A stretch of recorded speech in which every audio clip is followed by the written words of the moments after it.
Hey guys, welcome back to another MacGuffin StarCraft 2 cast.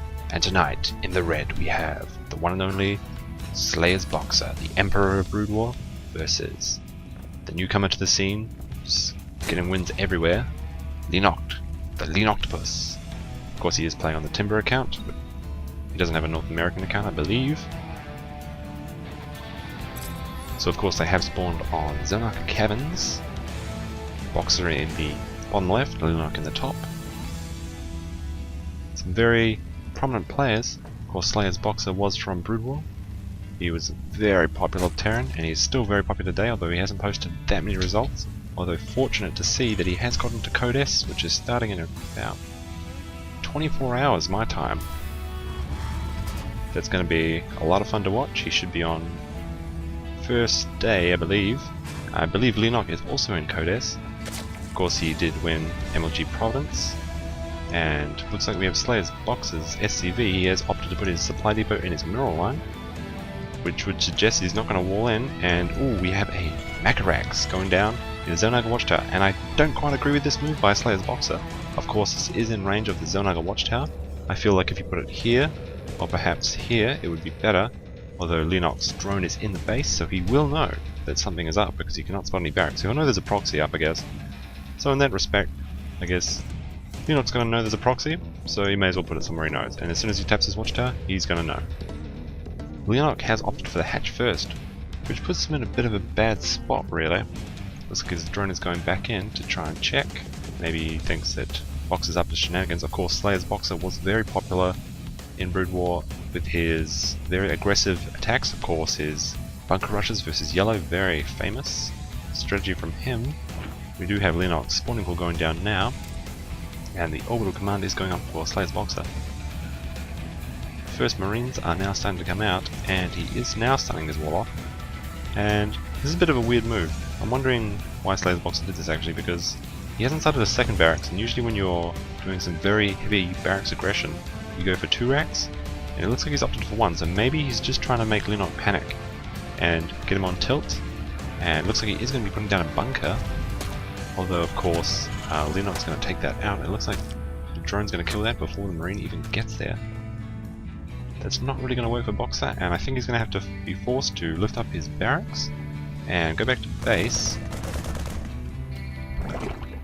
Ooh, looks like the Marine did show up, and he will ward off the drone. Drone getting out there with his minerals. Ooh, returns it to the hatchery. Nice drone micro by Leenock.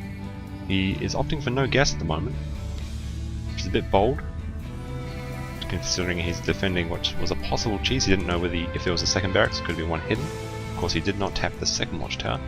We do have the first 6 Zerglings coming out. They're not going to have speed because his gas is almost finished, and it's still going to cost another 100 minerals.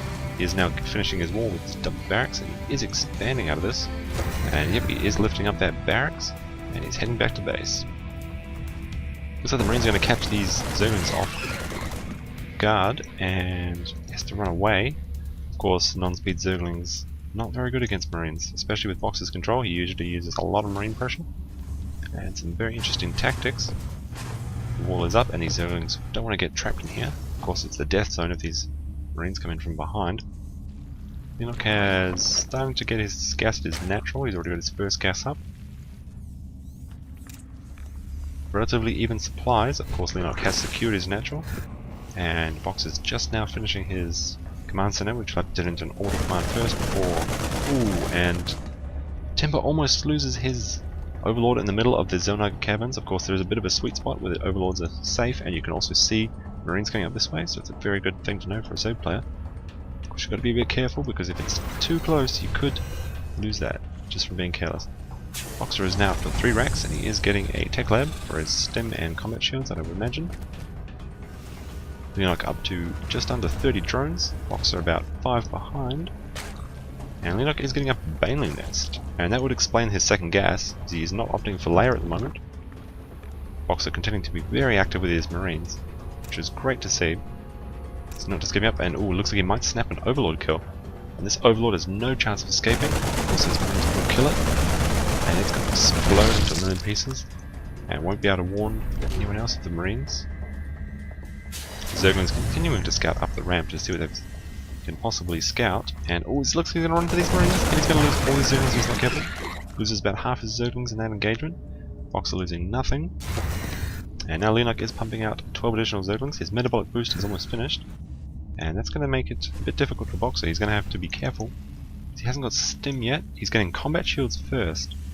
That's interesting. I wonder if he's getting that because he's expecting some aggression from Leenock, some banelings, which of course Leenock is getting a baneling nest and the double gas, or the extra gas that you're going to need to make those explosive little critters. Almost got his combat shields. And he's getting a tech lab, so he's opting for the Siege Tank Marine play. And a third command center by Slayer's Boxer. So he's opting for a very heavy econ build, and it looks like Leenock's going aggressive. Of course, Leenock is very aggressive of a player.